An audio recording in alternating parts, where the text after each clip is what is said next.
Hi guys, welcome to my YouTube channel Joyful Explainer पर आप सभी का स्वागत है। आज मैं Tales of Demon and Gods के एपिसोड 5 का एक्सप्लेनेशन कर रहा हूँ। हमारी शुरुआत में हमें स्कूल के सीन दिखाया जाता है जहाँ सारे बच्चे बाहर आ रहे होते हैं क्योंकि स्कूल की छुट्टी हो गई होती है। फिर नाइली बाहर मार्केट में घूम रहा था जहाँ बच्चे दुकान में बहुत सारी चीज़ें देख रहे होते हैं और दुकान से उनके रेट पूछ रहे होते हैं कि ये कितने का है। वहीं एक आर्मर और ग्लव्स रखे होते हैं तो बच्चे उनको भी देखते हैं और जो 60,000 डीमन स्पिरिट कॉइन के होते हैं।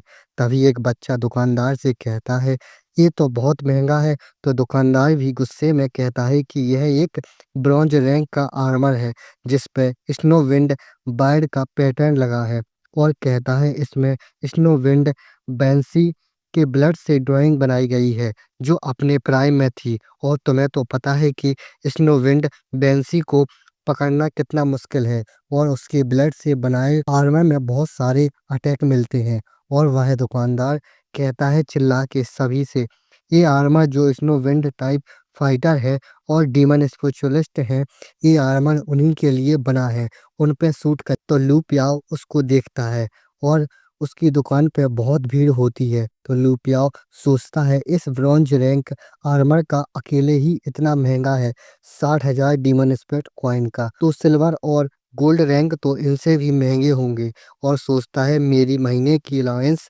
बस 500 डीमन स्पिरिट कॉइन है, भूल जाओ इसे, इतने कम में लेने की। तो फिर हमें दिखाया जाता है कि नायली दुकान में कुछ देख रहा होता है और डूजे और लू पियाओ भी नायली के साथ खड़े होते हैं।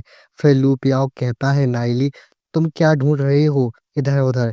फिर लू पियाओ की नज़र एक दुकान पर पड़ती है जहाँ यूई भी खड़ा होता है भीड़ में। फिर हमें यूई को दिखाया जाता है। फिर लू पियाओ कहता है नायली से कि देखो वहाँ जियोन भी है। तो नायली उस साइड देखता है तो जियोन बड़ी क्यूट से वे में अपनी दोस्तों के साथ जा रही होती है। तो यूयू भी उसको देखता है। फिर हमें एक रोड पे चादर बिछाए दुकान पे खड़े यूयू को दिखाया जाता है जो बाहर रखे, जो हाथ में पहने जाते हैं लोहे के दस्ताने, वो रखे होते हैं और कहता है बहुत अच्छा, वैसे भी मुझे ब्रॉन्ज रैंक के लोहे के दस्तानों की कमी थी। और दुकानदार से कहता है मेरे लिए पैक कर दो। तो दुकानदार भी खुश होकर उनको पैक कर देता है। ये उनको अपने स्पेस रिंग में रख लेता है। बड़े एटीट्यूड में अपने पैसों को रौब दिखाते हुए कहता है कि लो, ये लो तुम्हारे पैसे, 60,000 डीमन स्प्रेट। और पीछे लू पियाओ और डूजे देख के सोचते हैं साला ये फिर से अपने पैसों का घमंड दिखा रहा है। और पीछे से लड़कियां भी कहती है ये कितना कूल है। तो यूए भी अपने एटीट्यूड में खड़ा होता है। फिर हमें दिखाया जाता है कि यूए को नाइली और लू पियाओ और डूजे देख रहे होते हैं और गुस्से में कह रहे होते हैं। फिर डूजे की नज़र यूए की स्पेस रिंग पर पड़ती है। तो डूजे कहता है कि ये स्पेस रिंग दिखने में छोटी लगती है लेकिन इसके अंदर बहुत सारा स्पेस होता है और इसने बिना चेक किए लोहे के दस्तानों को अपनी स्पेस रिंग में रख लिया है। तो लू पियाओ गुस्से में चिल्ला के कहता है ये साला यूए अपने पैसों का रौब दिखा रहा है, इसने इतनी आसानी से 60,000 के लोहे के दस्तानों खरीद लिए हैं और उनको बिना चेक किए अपनी स्पेस रिंग में भी रख लिया है और साले के पास स्पेस रिंग भी है। तो यह सुन के यूए अपनी एटीट्यूड में देख के स्माइल करता है। फिर अपनी जुएन भी ये सब देख रही होती है। फिर डूजे नाइली से कहता है ये यूए साला हैंडसम भी है और इसके पास पैसा भी बहुत है, तुम छोड़ दो, तुम्हारे पास कोई चांस नहीं है इसके साथ कम्पिटिट करने का। तो नाइली भी हंसता है और कहता है डूजे और लू पियाओ से कि जियोन यूए के पैसे देख के उससे पटने वाली नहीं है।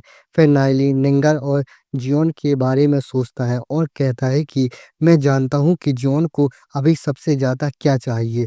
वो निंगर से दोस्ती करना चाहती है लेकिन दोनों की छुपी हुई पहचान के कारण वो दोनों और दूरियां आ गई हैं।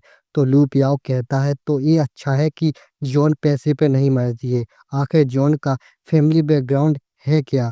फिर लू पियाओ नाइली की तरफ उंगली करके हंसते हुए कहता है कि अगर ऐसा है तो अगर जियोन लड़कियों को पसंद करती है तो तुम्हारा तो गेम ओवर हो जाएगा। फिर यह सुन के डूजे भी हंसता है। फिर नाइली कहता है कि चलो अब चलें, अब अपना प्लान स्टार्ट करते हैं। फिर नाइली कहता है लूपिया तुम जाओ 2 क्रॉसबो और 500 उसके तीर खरीद लाओ। और हाँ, जो क्रॉसबो होता है वो 160 डीमन स्पिरिट का होता है और जो उसका तीर एक तीर 30 कॉइन का होगा, तो उससे ठग के मत आ जाना। और लूपियाओ से कहता है कि फिर हम लोग स्कूल के ट्रेनिंग ग्राउंड में मिलते हैं। तो लूपियाओ कहता है कि नाइली तुम्हें इतने क्लियर हो, तुम्हें उनकी प्राइस भी पता है क्या? तुमने उनको पहले ही खरीदा है? पहले कभी खरीदा है? नाइली नाइली अजीब सा फेस बना के कहता है कि वैसे ये मेरा प्लान है तो मुझे ही ये सब खरीदना चाहिए था, लेकिन मेरी महीने की अलाउंस बस 50 डीमन स्पिरिट कॉइन है, तो इनसे मैं क्या ही कर पाऊंगा।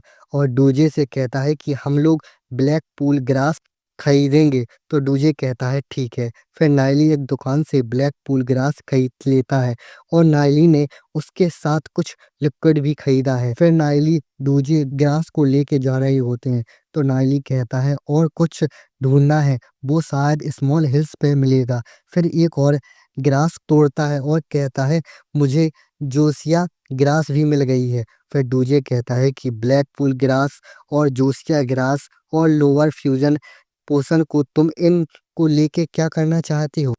फिर नाइली ग्रास को तोड़ते हुए हंसता है और डूजे उसे खड़े होकर देखता है। फिर नाइली एक हाथ में ब्लैक पूल ग्रास और एक हाथ में जोसिया ग्रास को लेके कहता है कि जो ब्लैक पूल ग्रास होती है उसको चोट लगने पर दर्द को कम करने के लिए यूज़ किया जाता है, और जो जोसिया ग्रास होती है वो बहुत कॉमन है, लेकिन इसके यूज़ के बारे में अभी तक कोई नहीं जान पाया है कि जोसिया ग्रास और फ्यूजिंग पोषण को इन दोनों को ब्लैक पूल ग्रास के साथ मिलाने से ब्लैक पूल ग्रास का जो पैरालिस इफेक्ट होता है वो बहुत ज़्यादा बढ़ जाता है। तो डूजे नाइली को देखता है और कहता है कि इसका इफेक्ट कितना बढ़ जाता है?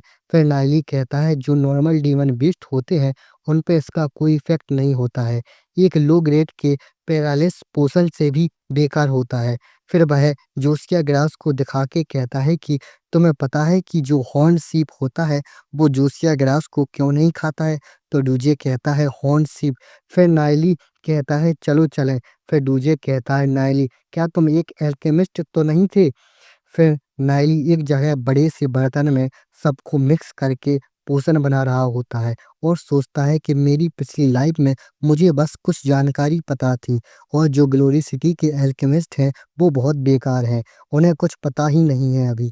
जब मैं अपने कॉन्टिनेंट के एडवेंचर पर गया था तो मैं टॉक्सिक फॉरेस्ट से गुजरा और मुझ पे बहुत सारे अटैक हुए, उनसे बचा, तब जाके उनको कहा जाता है रियल एल्केमिस्ट। तो फिर नाइली सोचता है अगर मैं ग्लोरी सिटी के एल्केमिस्ट से कंपेयर करूं तो तभी डूजे कहता है तुम बहुत अमेजिंग हो। तो नाइली भी हंसते हुए कहता है हाँ, मुझे भी ऐसा ही लगता है। फिर शाम के समय नाइली कहता है ये 6 बोतल हो गई हैं जिसमें हमें वह पोषण फैल गया है, चलो अब चलें। लूपियाओ अपन का इंतजार कर रहा होगा ट्रेनिंग ग्राउंड पर। फिर स्कूल के ट्रेनिंग ग्राउंड का बड़ा सा गेट दिखाया जाता है जहाँ नाइली और लूपियाओ खड़े होते हैं। फिर डूजे गेट को देख के कहता है ये स्कूल के ट्रेनिंग ग्राउंड है जो लेजेंडरी रैंक के लॉर्ड एमू ने बनाया है और स्कूल के ब्लैक गोल्ड रैंक के हमारे प्रिंसिपल ने बनाया है। इस ट्रेनिंग ग्राउंड में बस कभी कभार ही आया हूँ। फिर पीछे लूपियाओ आता है तो डूजे पीछे देखता है और कहता है लूपिया, और देख के गुस्सा करता है। फिर लूपियाओ को दिखाया जाता है 3 बैग में तीर रखे होता है और एक टोपी लगाया होता है और दोनों हाथों में क्रॉसवे लेके स्टाइल में खड़ा होके पोज दे रहा होता है और हंस रहा होता है। तो नाइली गुस्से में कहता है कि अबे साले मैंने तुझे से बस क्रॉसबे और उसके तीर लाने को कहा था। तो लूपियाओ भी अजीब सा फेस बना के कहता है क्या? अबे यार मैं फाइनली इस बैटल आर्मर को ले पाया हूँ। फिर नाइली कहता है ये जगह उन लोगों के लिए बनाई गई है जो अभी सिल्वर रैंक से नीचे हैं। हर साल ग्लोरी सिटी के एक्सपर्ट लोग यहाँ कुछ डीमन पकड़ के छोड़ देते हैं स्टूडेंट की ट्रेनिंग के लिए, कि स्टूडेंट इनको मार के इनके डीमन क्रिस्टल और बाकी मटेरियल ले पाए। फिर वो लोग एक गार्ड पोस्ट की तरफ देख के कहते हैं कि चलो पहले हम लोग गार्ड को अपनी स्टूडेंट आईडी दिखा के कंफर्म कर लेते हैं, फिर हम लोग अंदर चलेंगे। और अभी जो हमारी स्ट्रेंथ है उसके हिसाब से हम सिर्फ हॉर्न सीप को ही हंट करें। वो सर्वाहारी होते हैं लेकिन फिर भी हमें ख्याल रखना होगा, अपना केयरफुल रहना होगा। फिर हमें हॉर्न सीप को दिखाया जाता है जो गुस्से में लू पियाओ को देखती है तो लू पियाओ भी डर के मारे झाड़ियों से बाहर निकल के खड़ा हो जाता है।